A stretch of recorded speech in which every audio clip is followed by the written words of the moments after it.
Welcome back to Kevin Toll Reads. I hope you're doing well. I'm here with a book tag, and it's one of those tags that I'm scratching my head thinking, why have you not done this already? But this is The King of Horror, Stephen King book tag. It was created by Jess at Jess Book Girl TV about 2 years ago, which is probably why I haven't done this, but I found out about it because Joe and Mary from Book Buds recently did this tag, and surprisingly, aghast I was. They didn't tag me. I was like, what in the... Yeah. But I'm pushing through. I'm not going to let people influence my attitude. And, wrongs will be righted. And I'll make it through. But yeah, I saw this on Joe and Mary's channel. I think it's a great one. I think Jess did a great job putting this together. Now, it has 18 prompts, so I added a question because any Stephen King fan and Dark Tower connoisseur knows everything's 19. So you have to have 19 prompts. So I added a question at the very end to make it 19. So without further ado, we are going to jump right into this thing because I'm excited to talk about this. This could be a long one. I'll probably have to add chapters so you can jump around if you're not interested or whatnot, but I hope you stay. I hope you hit the like button. I hope you subscribe because, yeah, I like talking about books. Let's get started. Prompt number 1, how did you get into reading Stephen King? I don't have a really definitive answer on that. My answer is this. As most of you may know or may not know, I really got into reading with Michael Crichton when I was a senior in high school. And when I did so, I started visiting stores and I saw Stephen King. And he was everywhere. He was pretty mainstream back then. You're talking early 90s. And so I started seeing him everywhere, and I was familiar with his name. I knew kind of who he was and and he was an author and he wrote horror. And visiting those stores, I finally took the dive to pick up a book and try it out. And after that, I was pretty hooked. However, my first kind of thing was I remember this is a memory that just stuck with me. I remember being on a bus trip for school, and there was a girl on the bus, and she had a Stephen King book. And I remember it vividly because it was an interesting title, and the cover art was really cool, and it was Wizard in Glass. I thought it was really cool, and it's always kind of stuck with in my mind, that girl and reading that book, and yeah. But my first that's kind of how I got in. The next question is number 2 is, what was your first Stephen King book you read? Interesting enough, I kind of have it's not a definitive answer here either, but technically the first book I read by Stephen King was The Long Walk, which is written by Richard Bachman. It's one of the Bachman books. Technically, that's the first book I read by the author Stephen King, even though it was written under a pseudonym. If you ask me, though, however, and I love The Long Walk, it's one of my favorite all-time top 10 books from King, but my first kind of foray to King, if you're talking about King and his chunking books, it was my second book, which was The Stand, and I read that. And so you could argue one or the other, but there's your answer. Number 3, have you read a Stephen King book published the year you were born? And the answer is yes. I've read every Stephen King book to date, except for Never Flinch, which I will get to in 2026. I'm just taking my time getting to it because I'm just worried about the character Holly Gibney and what he did with the previous entry, and yeah. Anyways, but yes, I have read a Stephen King book that was in the year I was published. And funny that I mentioned, or that this is a question, because in the year 1978, which I was born, he published 2 books. He published The Stand, which was, I consider, my first book, and Night Shift, which I consider my favorite of his collections, short story collections. So yeah, I've read a book in the year I was born by Stephen King. Number 4, which of his books do you prefer to collect? Hardcover, paperbacks, or does it matter? Technically, it doesn't matter to me. I have all of his books except for the newest one in Holly. Here's kind of my preference. If I can find, and I would say probably 99% of all the King books I own, which is like 70 some, uh, they're all used. But my preference is if I can find hardcover first editions, that is my number one preference. And if I can find them at a decent price used, I will get them. I have acquired used books for really good deals and upgraded my books as I've gone throughout. If I went to the library sale last month and I found some trade paperback editions and brand new of Stephen King's works, and I upgraded my editions. But my ultimate is first edition hardcover. If I can't find that, I'll find hardcovers. If I can't find that, I'll find paperbacks. Again, it doesn't really matter to me per se, but that's kind of my going. If I come across a book that I know is the Stephen King book, it's a really good condition, it's a hardback, and it's cheap, I'll grab it. I will. So that's just me. Number 5, how many of his books are on your bookshelf? I have them all except for Holly and Never Flinch. So, but I will be getting Never Flinch soon. Number 6, Stephen King is known for his long and gory novels. Which of his novels was tough for you to read? The book that was probably from Stephen King that was the most tough for me to read isn't gory. Was Insomnia, and it's kind of a funny story. Is I tried it twice and I never got past page 200. It's a real slow burn to starting out as you're meeting Ralph Roberts and his problem with insomnia and what he's seen and visions and but the man with the scissors. But as you get, the third time was the charm. I don't know if I was in the right headspace, but man, I'm so flippin' glad I read that book all the way through because it is great. I don't know what I was thinking. I just was being a little wimp when I read. I couldn't the first 2 times, or maybe I just wasn't in the right headspace. But the third time, it just hit, and man, that's a great book. But yeah, that was the one I had the most struggles getting through, honestly. Sleeping Beauties was another one that was I was questionable about, but yeah. I had some reservation going into Tommy Knockers because there's a lot of people that either hate it or love it. And if you saw my review, which I still think is one of my best book reviews I've done on my channel for Tommy Knockers, I loved it. I thought it was fantastic. I was kind of kicking myself why I waited so long. It's great. Definitely a book that I would love to reread. Have you DNF'd a Stephen King book? No, I've been close, but I've never DNF'd a book. Holly was another one that was like, oh man, but the premise is really interesting. Stephen King is known for some crappy endings. There's some real stinky endings. There's, several different books like Cell, like From a Buick 8. They have really cool concepts and they start out really good and you're just thrown in. You're like, this is going to be epic. And I don't know what the people were thinking on Goodreads calling this trash. And then it's like, it fizzles. Those are 2 in particular ones that I think have really great concepts that really just, the endings are just like, where are you taking me here? And yeah, but I could go on and talk about other bad endings from King, but yeah. Have you read, number 8, have you read his books in publication order? No, I jumped around.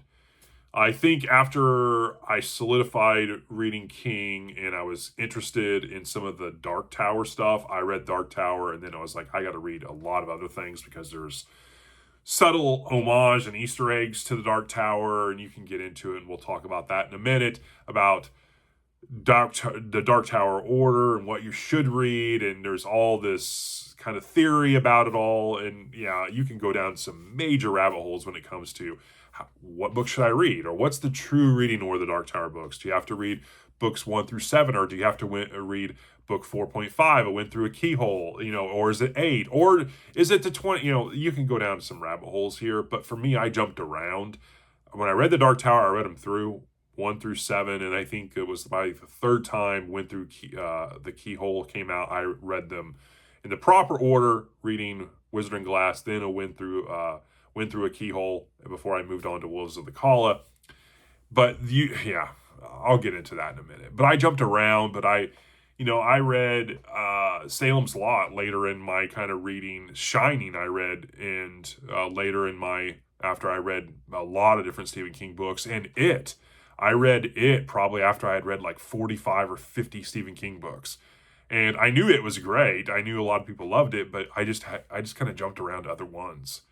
And that's kind of how I did it. Number 9. What Stephen King books would you like to read but you haven't read yet? Obviously, Never Flinch. That's the only one I haven't read. Number 10. Name a book he has written that other people liked but you didn't. That's a great question because the one book by Stephen King that I think everyone just is enamored by, that I'm kind of like, it's good, but I don't know what you're getting all excited about. It's The Shining. You know, like, it's great. I like Danny. I like the elements in it and the plot and the oversense of dread from the Overlook Hotel and everything about it I like. I like the sequel too. I think the sequel actually I prefer better than the original, but yeah, I don't know why everyone gets up in arms about it. It's not in my top 10, I don't think.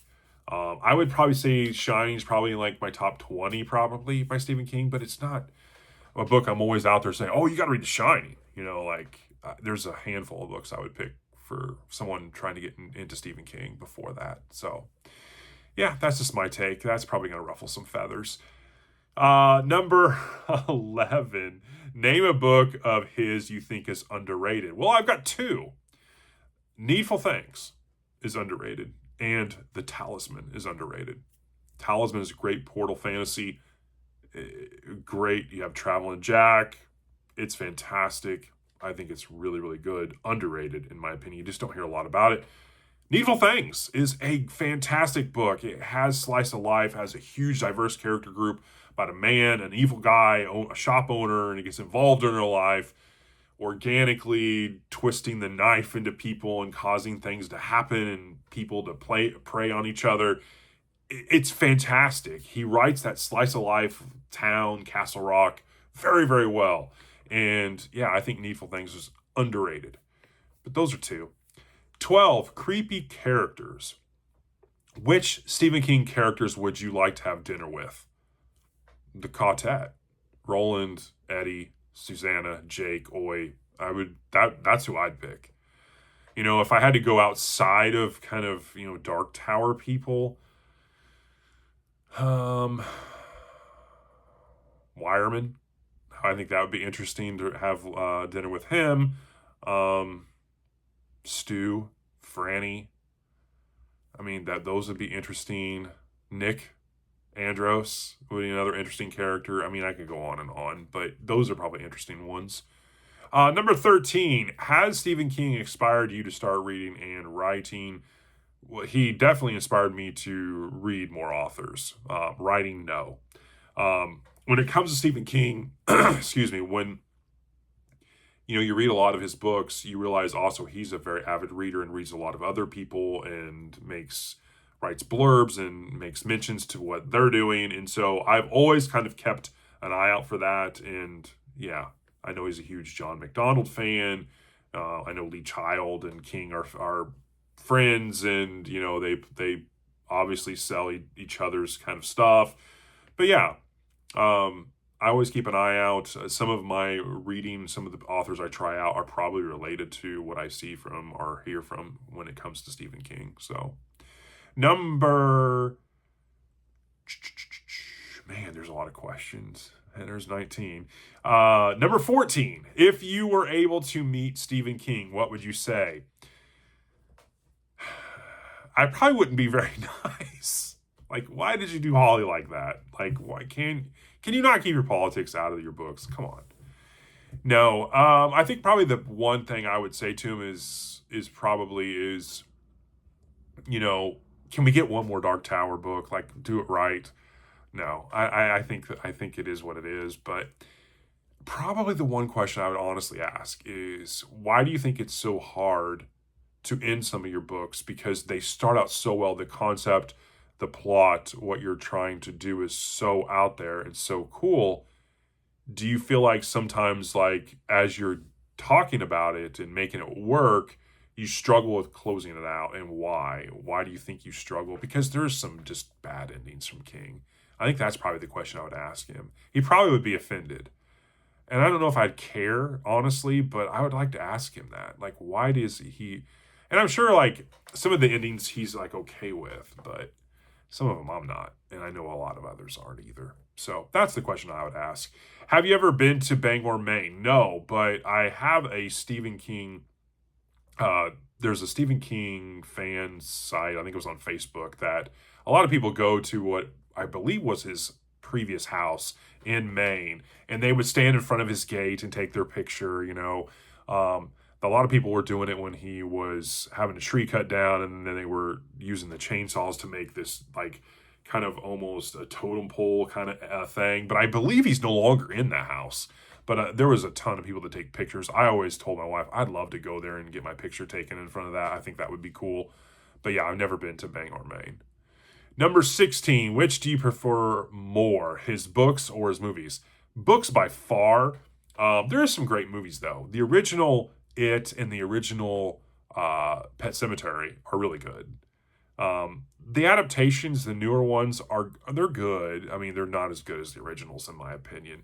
But yeah, I mean, it's very hard to do a movie justice when you're talking about Stephen King. I think that the It adaptations were okay.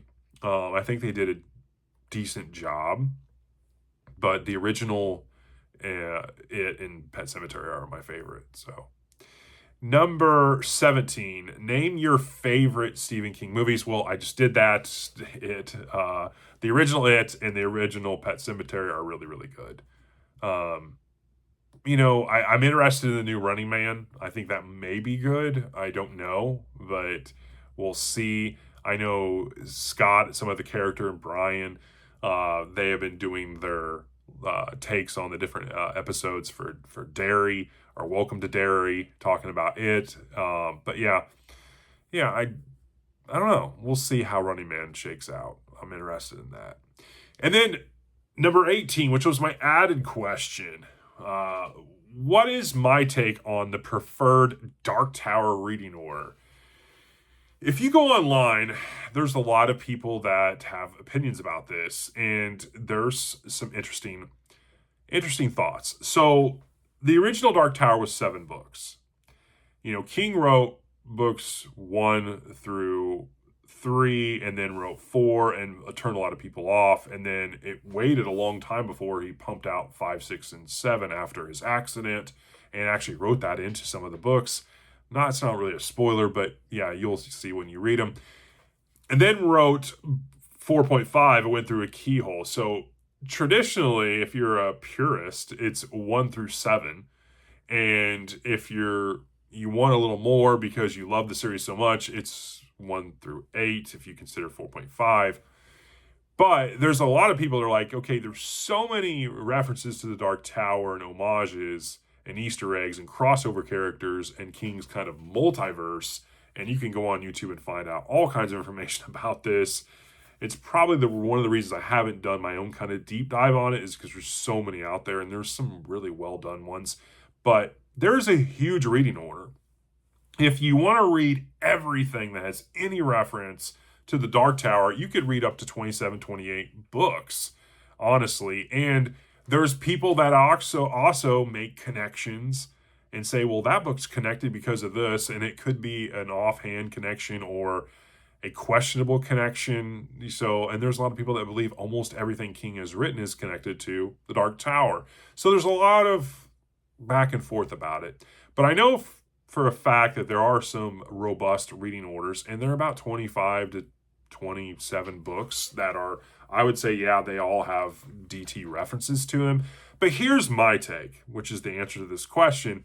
My prereqs, if you want to read The Dark Tower, you can just read the books 1 through 7 or 8. You'll be fine. Honestly, I think you will be.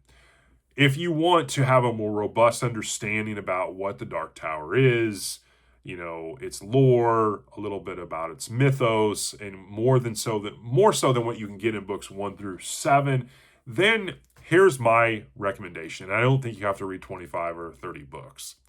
If you read these books before reading the books 1 through 7, I think you'll be just fine. If you read It, and this is a tall order, by the way. If you read It, if you read The Stand, those are his 2 biggest books. But they are heavily Dark Tower related. If you read Insomnia, another chunker. if you read Salem's Lot, if you read Everything's Eventual, which is a collection, but you don't have to read them all. You just need to read Little Sisters of Illyria.